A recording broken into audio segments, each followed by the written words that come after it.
Hola, mi nombre es María Guadalupe Cordero III y trabajo en la sección de riesgos espaciales del Instituto de Geofísica de la UNAM. Y hoy les quiero platicar sobre un tema fascinante que es los asteroides. Cuando hablamos de esto, nos tenemos que remitir a una imagen que a mí me gusta mucho mostrarles, que fue tomada por las misiones Viajero cuando éstas estaban en el sistema solar exterior. En algún punto, los científicos de la NASA decidieron voltear las cámaras hacia la Tierra y lo que captaron fue esto. Aquí, un poquito perdido en el espacio, en la parte superior, más o menos al centro, se vio un puntito de luz. Ese puntito de luz es este precioso planeta en el cual vivimos. Y a esa distancia se ve tan pequeñito y tan insignificante que motivó a Carl Sagan a decir las siguientes palabras. Consideremos nuevamente este punto. Eso es aquí, es nuestro hogar. Eso somos nosotros. En él están todos los que amamos, todo lo que conoces, todos de quienes has oído hablar y todos los seres humanos, quienes fueran que hayan vivido sus vidas, la suma de nuestra alegría y sufrimiento, miles de confiadas religiones, ideologías y doctrinas económicas, cada cazador y recolector, cada héroe y cobarde, cada creador y destructor de las civilizaciones, cada rey y cada campesino, cada joven pareja de enamorados, cada madre y padre, cada esperanzado niño, inventor y explorador, cada maestro de moral, cada político corrupto, cada superestrella, cada líder supremo, cada santo y pecador en la historia de nuestra especie, vivió ahí, en una mota de polvo suspendida en un rayo del sol. Bueno, esa mota de polvo es el único lugar del universo donde sabemos que existe vida. Si nos acercamos a esa mota de polvo, pues vemos esto, ¿no?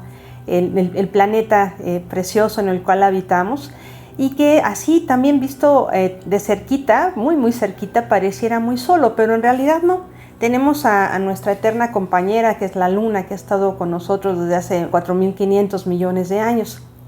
Sin embargo, cuando uno va a lugares donde no hay contaminación lumínica y atmosférica, puede ver otro tipo de fenómenos. Aquí en la parte superior izquierda pueden ver lo que se conoce comúnmente como la estrella fugaz y cuyo nombre formal sería un meteoro. ¿Pero qué es una estrella fugaz? Bueno, según el grupo musical Mago de Oz, esta estrella fugaz es el alma de alguien que consiguió dar a los suyos su amor. Es algo muy bonito, siempre me ha gustado esto. Y en realidad eso no es una estrella fugaz. Sin embargo, la explicación de lo que es a mí no me parece igual de poética y hermosa que la forma en la que la concibió este grupo de rock. Bueno, este tipo de meteoros, estas estrellas fugaces han sido observadas por la humanidad desde tiempos inmemoriales y muestra de ello pues son los registros, sobre todo llevados a cabo por civilizaciones orientales como los coreanos, los chinos y los japoneses, que como pueden ver en esta diapositiva pues llevan muchísimo tiempo, incluso varios centenas de años antes de Cristo, observando estos fenómenos en el cielo. Ya en épocas más recientes, en la Edad Media, también se tienen registros en la parte europea, en particular en un libro que se llama Crónicas de Laurentide de 1091, se dice lo siguiente. Este verano, cuando el príncipe Vsevolod estaba cazando no lejos de Kiev, un dragón gigante cayó del cielo, aterrando a toda la gente. En ese momento la tierra tembló y muchas personas escucharon el sonido. Este tipo de testimonios los he escuchado mucho, incluso actualmente cuando hemos ido a investigar la caída de estos objetos a la atmósfera de la Tierra. De nuevo, obviamente ahorita ya nadie nos dice que vieron un dragón en el cielo, pero fíjense cómo lo interesante, cómo también cada civilización y cada grupo humano da interpretaciones a las cosas que ve en el cielo. Un poquito después, el 3 de julio de 1290, cuenta la leyenda que San Procopio tuvo que rezar para que un montón de rocas que cayeran del cielo no afectaran a la población, sino que se fueran hacia el bosque. Y en recuerdo de eso, en algún momento hicieron una ermita en el bosque, en la cual anualmente iban las personas a visitar. Siguiendo en el tiempo, un registro que a mí me parece uno de los más impresionantes lo dan la civilización china.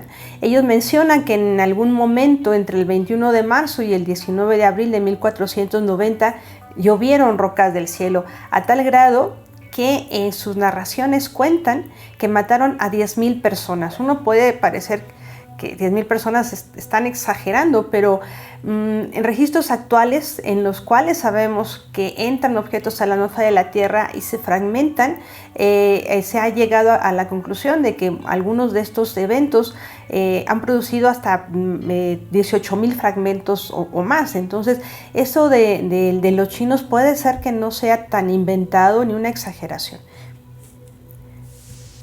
Muy bien. Si seguimos con el tiempo, aquí vamos a llegar al punto en el cual inicia la historia de los asteroides tal como los conocemos, y curiosamente la historia de los asteroides empieza con otra cosa. ¿Con qué empieza? Justamente con la traducción de un libro del latín al alemán, de un libro del autor Carl Bonnet que se llama Sobre la contemplación en la naturaleza. El traductor fue una persona de nombre Daniel Titius, y Daniel Titius en algún momento de su traducción puso un pie de página de 22 líneas en el cual él mencionaba que había encontrado una ecuación con la que podía recuperar las distancias del Sol a los demás planetas. Esto fue muy interesante porque en algún momento dijo, bueno, yo puedo, con esta ecuación que estoy proponiendo, puedo calcular la distancia del Sol a los planetas, pero hay un pequeño detalle. Según mi ecuación, debería haber un objeto a 2.8 unidades astronómicas, es decir, una distancia entre Marte y Júpiter. Para que tengan una idea, una unidad astronómica es la distancia promedio de la Tierra al Sol. Entonces, a 2.8 unidades astronómicas, la ecuación que Titius estaba proponiendo decía que había algo, pero no había nada, ¿no? Entonces, esto es más o menos lo que dice la ley de Titius-Bode. En la segunda columna vemos lo que dice su ecuación. En la tercera columna se observa las distancias actuales de los planetas al Sol. Pero ahí está, ¿no? el hueco a 2.8 unidades astronómicas. Pero él estaba tan confiado en su ecuación que en algún momento dijo, pero hasta ahora no se ha visto ningún planeta o satélite, pero ¿debería el señor arquitecto haber dejado ese espacio vacío? Y la conclusión de Titius fue que no, de ningún modo. Bueno, entonces, pero para este entonces, esto solamente era una curiosidad, ¿no? Tuvo que pasar un poco más de tiempo hasta que llegó otra observación importante. A finales del siglo XVIII, William Herschel descubrió otro planeta. A mí eso siempre me causa mucha emoción porque imagínense, saber todo el tiempo todos los seres humanos sabían que existían planetas desde Mercurio hasta Saturno, y de repente llega William Herschel y nos dice, ¿saben qué? Tenemos otro planeta más allá. Pero ahí no terminó el asombro. El asombro también vino porque resulta que ese planeta que Herschel acababa de encontrar estaba a una distancia muy similar a la distancia a la que predecía la ecuación de Titius-Bode, como les muestro en esta diapositiva. Entonces, a raíz de esto, pues los astrónomos dijeron, pues es posible que Titius haya tenido razón y en realidad sí tengamos un planeta a 2.8 unidades astronómicas. Entonces, lo que hicieron fue ponerse a buscar ese planeta.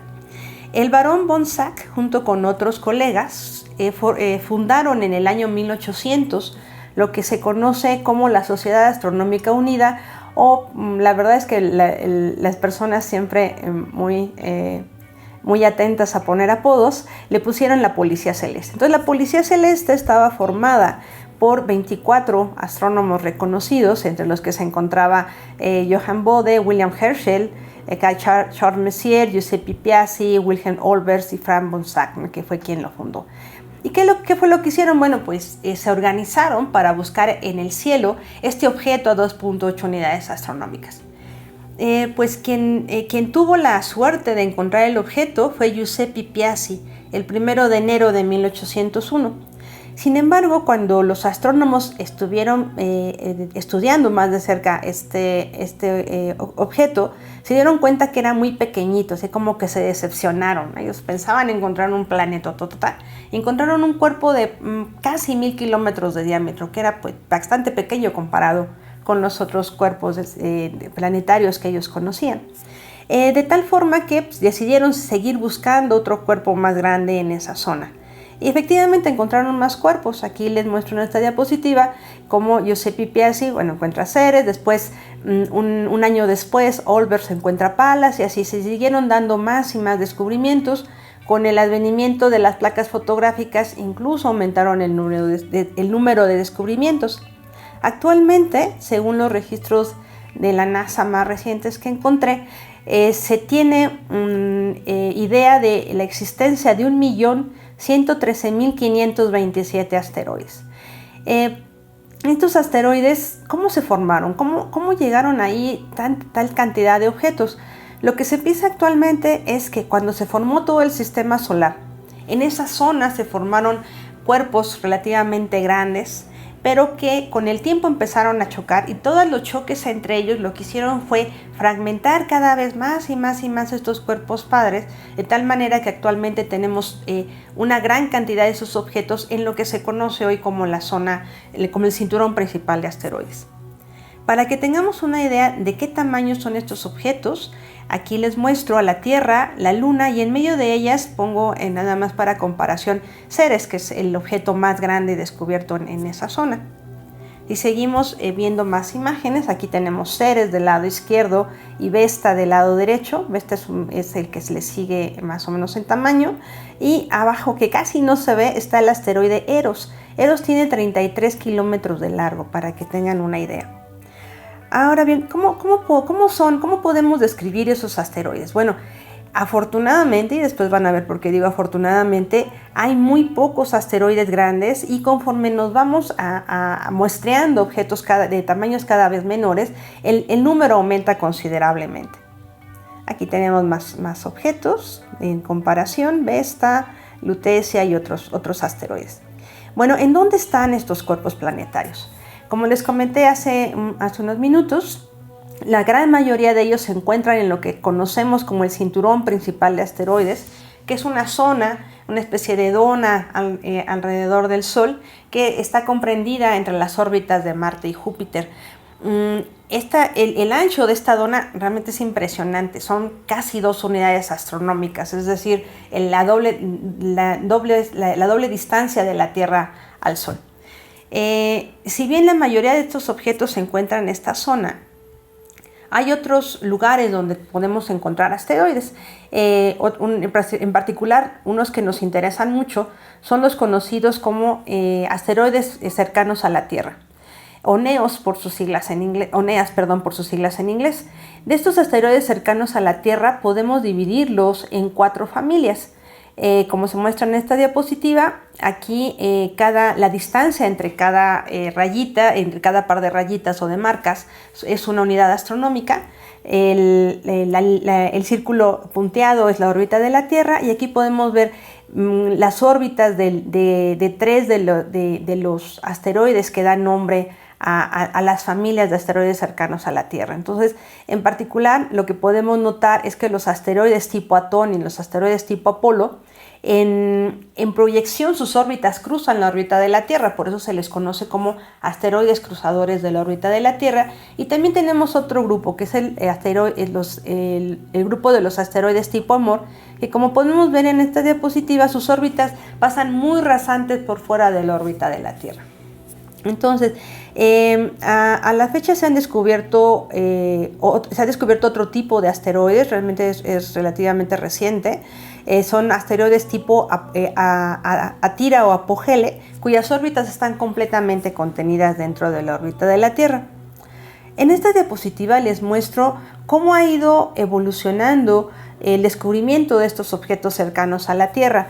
Les pongo, por ejemplo, los datos que teníamos en el 2017 comparados con los más recientes de este año, del 10 de agosto de 2022.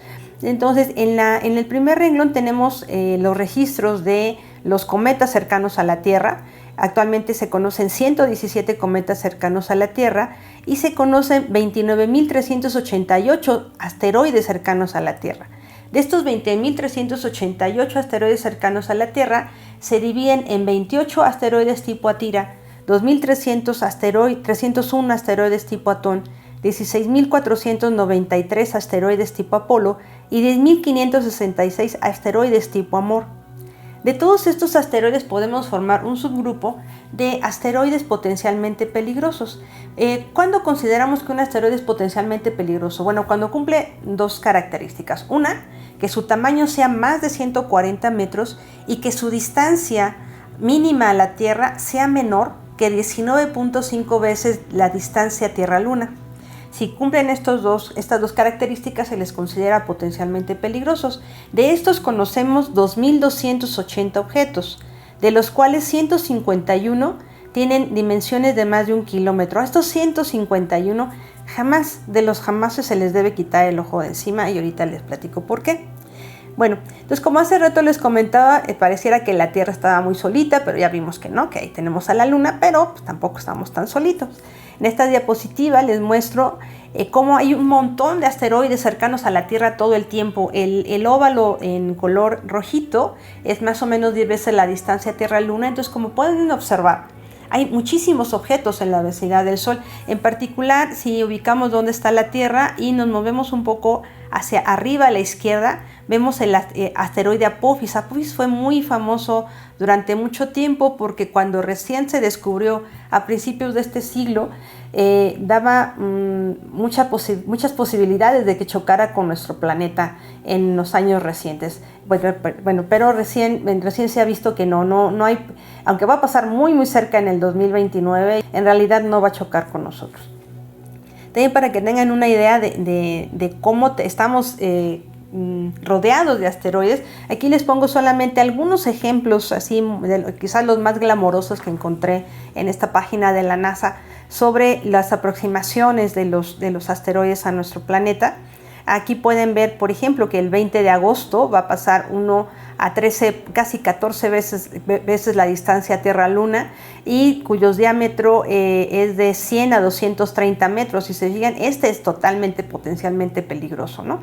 Y les pongo otros quizás un poco más pequeños. Hay otro el 12 de septiembre, va a pasar otro objeto un poquito más de 17 veces la distancia Tierra-Luna, con un tamaño que oscila entre 73 y 160 metros. Entonces, como pueden ver, estamos acompañados todo el tiempo de este tipo de objetos. Bueno, pero hay una pregunta importante, es decir, ¿qué ocurre cuando un asteroide o meteoroide o núcleo cometario choca con la Tierra? Bueno, eso depende. Desde épocas históricas, la aproximación de estos objetos ha causado temor, como muestran estas dos imágenes, ¿no? La de arriba, si pueden alcanzar a ver, más o menos al centro de la imagen, arriba está el dibujo de un cometa, que ahora sabemos que es el cometa Halley. Y este cometa, según este tapiz de Bayeux, anunciaba la caída de un rey inglés, ¿no? Y en la parte de abajo tenemos otra imagen donde se muestra esta idea catastrófica de que pensaron los seres humanos en 1910 que el paso del cometa Halley con la Tierra iba a ser tan cercano que podía chocar con ella, y prácticamente pensaron que ese choque iba a romper a la Tierra en dos, cosa que no pasó. Pero también tenemos nuestras leyendas más recientes, ¿no? Donde tenemos películas como Armagedón, Impacto Profundo, donde pues afortunadamente siempre los estadounidenses nos salvan, excepto ya en la última película que ya no pudieron salvarnos, ¿no? Que es esta de No mires arriba. Pero bueno, ya pasando a cosas más serias, ¿qué realmente sí ocurre cuando un asteroide o un núcleo cometario también choca con la Tierra? Pues va a depender de varias cosas. Va a depender de su tamaño, de su velocidad, del ángulo de entrada y de la densidad principalmente. En esta imagen que están ustedes viendo, les muestro todas las cosas que pueden ocurrir debido al choque de un asteroide con nuestra atmósfera, con los cuerpos planetarios en general.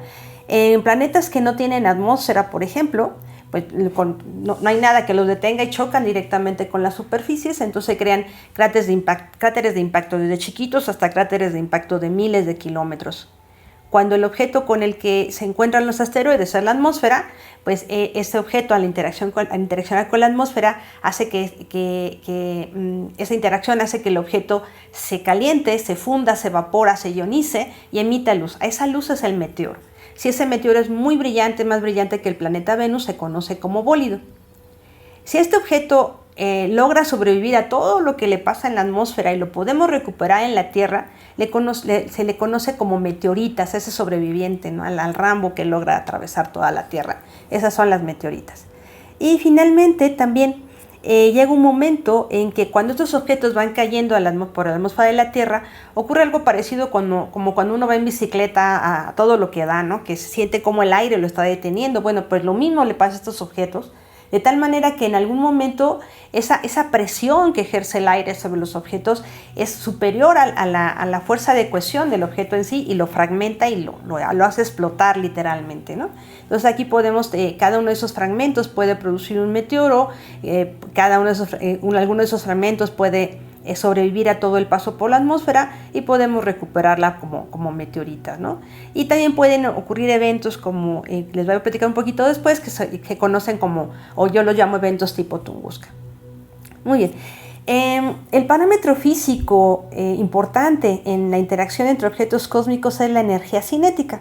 Entonces aquí lo que hice en esta diapositiva fue hacer un experimento pensado donde supuse objetos de naturaleza asteroidal con una densidad aproximada de 3.000 kilogramos por metro cúbico de diferentes tamaños y utilicé una velocidad típica de impacto con la Tierra de 20 kilómetros por segundo. Cuando hago esto, calculo su energía cinética y es lo que está en la segunda columna de la diapositiva. Nada más que aquí, para que tengamos una idea de qué significa esa energía, las puse en unidades de kilotones y las comparé con la energía de las bombas que desafortunadamente fueron arrojadas sobre Hiroshima y Nagasaki al final de la Segunda Guerra Mundial. Estas bombas tienen una energía equivalente a 15 kilotones. Entonces, con base en eso, lo que podemos ver es que un objeto de 10 metros de diámetro, que no es muy grande, ni siquiera se consideraría potencialmente peligroso, entra a la atmósfera de la Tierra con una energía equivalente a 5 bombas atómicas. Un objeto de 100 metros entra a la atmósfera de la Tierra con una energía equivalente a 5.000 bombas atómicas, y un objeto de 1 kilómetro de diámetro entra a la atmósfera de la Tierra con una energía equivalente a 5 millones de bombas atómicas. ¿Se acuerdan que les decía por qué a los objetos de más de 1 kilómetro no les teníamos que quitar el ojo de encima nunca? Bueno, es justamente por eso. Si recordamos al famoso Chicxulub que cayó en México, que se supone que era un objeto de aproximadamente 10 kilómetros, si seguimos los datos que tenemos aquí, podemos deducir que un objeto del tamaño de Chicxulub entró a la atmósfera de la Tierra con una energía equivalente a 5.000 millones de bombas atómicas. Ya podemos ir entendiendo por qué se extinguieron los dinosaurios. Muy bien. Entonces, todas estas colisiones entre objetos cósmicos han pasado durante 4.500 millones de años y no solamente se han chocado contra la Tierra, sino con la Luna, con todos los cuerpos del sistema solar. De hecho, la Luna, como podemos ver en esta diapositiva, toda su superficie está moldeada por los impactos con objetos cósmicos. Cuando vemos cuerpos como la Luna, Mercurio, Marte, y vemos tantos cráteres de impacto, uno voltea a la Tierra y dice, bueno, aquí a lo mejor tenemos un campo protector que hace que no tengamos tantos cráteres de impacto como en otros objetos. En realidad no, también en la Tierra nos ha llovido duro y tupido. Pero ¿por qué no se ven tantos? Actualmente tenemos registrados alrededor de 200 cráteres de impacto en la Tierra. Pero ¿por qué no se ven un gran número de impactos como en otros cuerpos planetarios? Bueno, la razón es porque en la Tierra tenemos la tectónica de placas.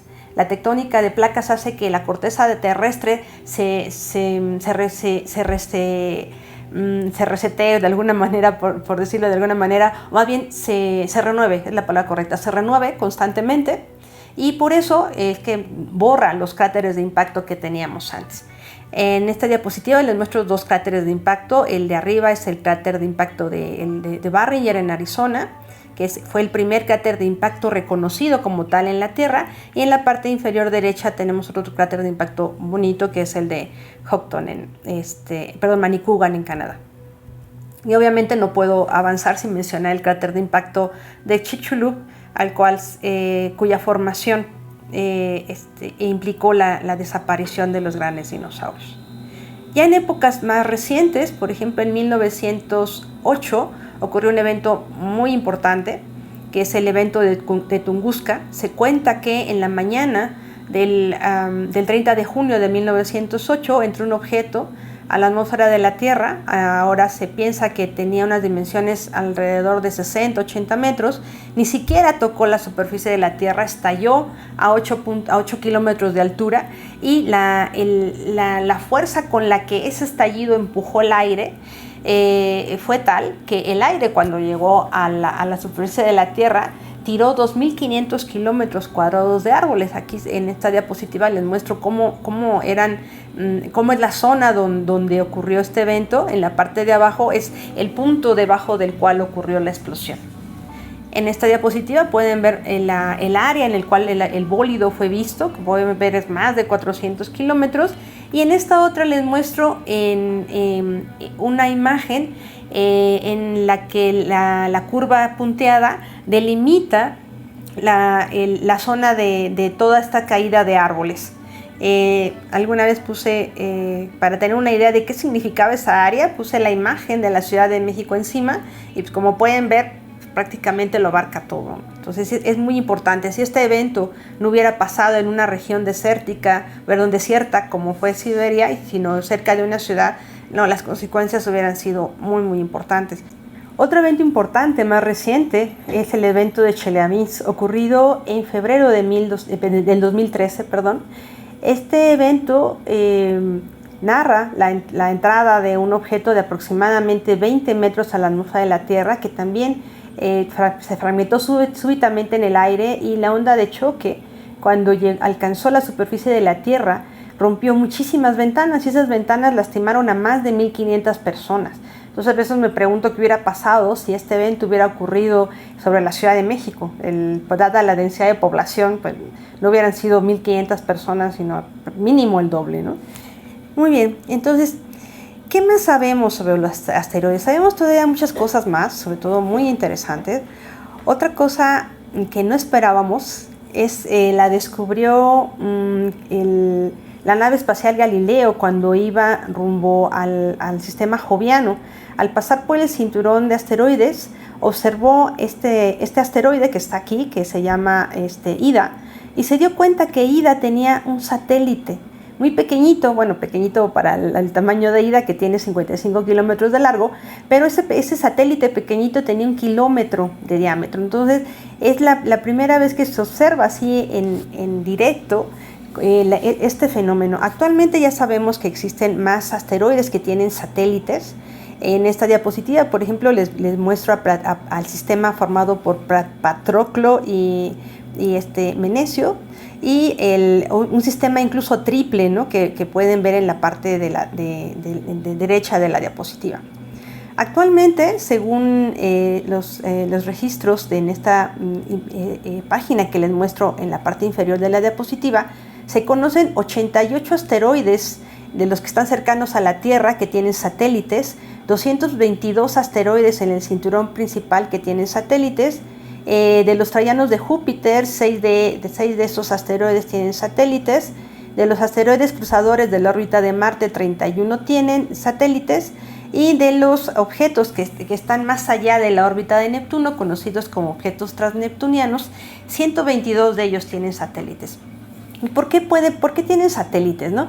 Bueno, se ha modelado que cuando estos cuerpos se empiezan a chocar, si bien cuando chocan unos con otros se pierde parte del material, hay una gran cantidad de ese material que se vuelve a reagrupar por su propia gravedad. Entonces aquí se forma algo parecido a los muéganos. En mi país, en México, hay un dulce que les muestro en esta diapositiva que conocen como muéganos. Así me imagino que les pasa a los asteroides. Entonces, según este modelo que les muestro en esta diapositiva, todos esos fragmentos se vuelven a unir así como una especie de muégano. Pero esa especie de muégano, en el caso, por ejemplo, de Iridáctilo, se modela que un fragmento de ese muégano sí no se logró unir, pero se quedó atado gravitacionalmente al objeto más grande. Otra vía por la cual sabemos información sobre estos asteroides es justamente por las meteoritas que les comentaba hace rato, esos objetos, esos pedazos de asteroide que sobreviven a su paso por la atmósfera. Entonces, en esta diapositiva les muestro algunos de esas meteoritas. En la parte superior izquierda es una palacita, en la parte superior derecha es una meteorita metálica y en la parte inferior tenemos ejemplos de meteoritas pétreas. Gracias al estudio de estos objetos podemos saber que los asteroides tienen cierto contenido de agua, tienen ciertos minerales. Hay un libro que a mí me gusta mucho, más bien es una serie de 4 libros escritos por uno de los grandes de la ciencia ficción, Arthur C. Clarke, que empieza con 2001 Odisea del espacio. En esta serie de libros, en particular en el último, en el de 3001 Odisea Final, Clarke narra que sobre unos mineros espaciales que lo que hacen es ir en sus naves y van a esas regiones más allá de Neptuno, y lo que agarran es una red y así con la red se llevan uno de estos objetos para surtir de agua a las colonias en Venus, ¿no? Entonces, esto que pareciera muy muy loco, en realidad ya se está puede volverse una realidad. Hay compañías en Estados Unidos que dicen que es posible minar los asteroides. Incluso a esta diapositiva, que es de una compañía que se llama Planetary Resources, ellos dicen que un objeto de más o menos unos 500 metros, de él podríamos extraer más platino que todo el platino que se ha extraído en la Tierra a lo largo de toda la historia, y también podríamos tener una gran cantidad de agua. ¿Por qué les importa tanto el agua? Bueno, pues por 2 razones. Una, porque si quieren enviar mineros espaciales, pues los mineros espaciales van a necesitar agua, y por otro lado, como ustedes saben, el agua se puede separar en sus componentes hidrógeno y oxígeno, y estos son justamente los combustibles que usan las naves espaciales. Es por eso el interés en el agua. Entonces, también está la parte importante que tiene que ver con la defensa planetaria en caso de que un objeto de dimensiones apreciables choque con nuestro planeta.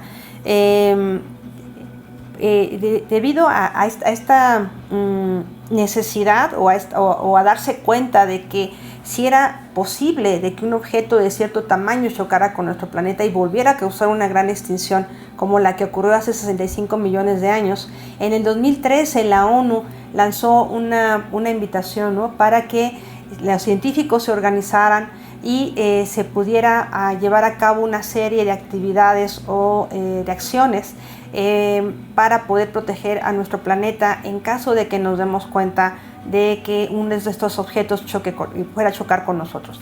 En este sentido se crea la red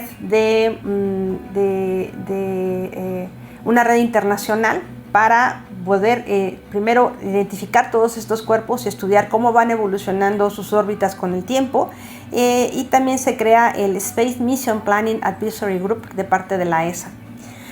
También de parte de Estados Unidos, y como se vio en una película más o menos famosa reciente, sí existe la Oficina de Coordinación de Defensa Planetaria de adeveras. A mí me llama mucho la atención su logo, Hic Servare Diem, algo así como que aquí nada más para salvar el día, ¿no? Pero bueno, lo interesante de todas estas organizaciones es que están llevando a cabo una serie de actividades. La primera, obviamente, es tener identificados a todos los asteroides potencialmente peligrosos, y la segunda es que desde hace algunos años se han estado planteando algunos métodos no destructivos que permitan mover la órbita mover al asteroide de órbita en ruta de colisión con nuestro planeta. Hay varias ideas ahí. En esta diapositiva les muestro la idea que se conoce como el tractor gravitacional. ¿Cuál es la idea? Bueno, si consideramos al buen Newton, todos los cuerpos masivos se atraen mutuamente. Entonces, esta idea del tractor gravitacional, bueno, lanzamos una navezota que por pura atracción gravitacional pues se vaya moviendo otro asteroide. Hay otras iniciativas. Una que se está probando en estos momentos es la misión DART. DART lo que quiere hacer esta astronave es ir a visitar al sistema binarios compuesto de dídimos y dimorfos, y lo que va a hacer es que antes de llegar al sistema se va a separar otra navecita pequeñita que lo que va a hacer es filmar todo lo que va a ocurrir después. Y la nave principal lo que va a hacer es irse a estrellar directamente, a impactarse contra Dimorphos y va a mover a Didymos. Entonces, no esperamos que lo mueva a miles de kilómetros, no, nada más necesitamos un pequeño empujoncito, que lo mueva tantitito. No, es lo único que se necesita en realidad para que a lo largo del tiempo esa órbita, por puras interacciones gravitacionales con los otros cuerpos, lo que haga es lentamente irlo desviando de curso de colisión con la Tierra. Hay otras propuestas y todas estas propuestas se basan en eso, en desviar las órbitas. Esa idea que vimos en Hollywood de mandar a Bruce Willis a reventar el asteroide o el cometa ya no nos gusta. Y no nos gusta, ¿por qué? Porque en el momento en que lo fragmentamos, ya nos vamos a tener que preocupar por miles de fragmentos en lugar de uno solo. No sabemos dónde va a caer, cómo va a caer, no, entonces eso ya no nos gusta. Lo que queremos ahora es desviarlo del curso de colisión. Entonces, como ustedes pueden ver, o he querido mostrarles en estas diapositivas, los asteroides son objetos sumamente interesantes. Algo que se me olvidó comentarles es que los impactos con estos objetos fueron muchísimo más frecuentes durante los primeros millones de años de historia del sistema solar. En ese momento, todos estos objetos que llegaron a la Tierra trajeron consigo volátiles, agua en particular, y también, como se ha visto en las meteoritas, también trajeron compuestos orgánicos. Entonces, últimamente se ha llegado a pensar que una buena parte del agua que tenemos en la Tierra no es de origen terrestre, como se pensó durante mucho tiempo, sino que esos volátiles, en particular esa agua, fue traída a la Tierra gracias a los impactos con estos objetos, y también lo que los compuestos orgánicos de los cuales surgió la vida posteriormente, también ya fueron traídos en estos cuerpos. Entonces, los asteroides son objetos fascinantes que modelan superficies planetarias, que pueden cambiar en un abrir y cerrar de ojos el destino evolutivo de las especies, y que lo han hecho en la Tierra. Son objetos que pudieron haber sido muy importantes en el aporte de volátiles y de compuestos orgánicos a la Tierra. Entonces, bueno, espero haberlos enamorado un poco de los asteroides durante estos minutos, y bueno, me despido con ustedes con un gran gracias.